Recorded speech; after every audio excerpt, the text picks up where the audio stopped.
Yo, what's up mga boss? Ito pala yung collection ko ng Domino roaches. No? So, may nakita na akong adult dito nung last time. So, gusto ko lang ipakita rin sa inyo.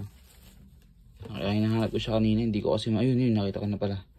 Ito palabasin kanina eh. Ngayon ko lang nakagilap. Wait lang mga boss. Hawakan lang natin ng konti. Ayan, napakakunat na. Ilang buwan niya mga boss. From sub-adult to adult na yan. Isang molt lang yan sa akin eh. Nag-adult na. Ay, wait lang, nawala. Napakatagal niya mga boss, as in. Like ilang months yung inabot. So I think dahil din yung sa diet nila mga boss, na ayun yan, panay dahon lang, nawala na. So yung panay dahon lang, tsaka mga bulok na kahoy yung kinakain ng mga boss. So ayan, kita nyo may kain na. Yun know. Kaya may maliliit din tayo dyan.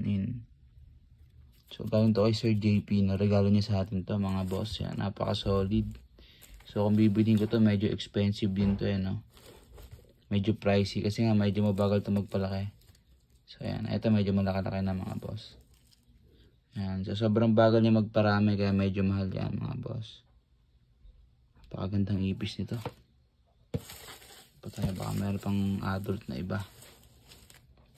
Kaso yung isang yun, yung nag-mature, parang male pa yata yun eh. Pagka male kasi syempre mas mabilis yung lifespan compare sa female. So, ayun na yung aking substrate na.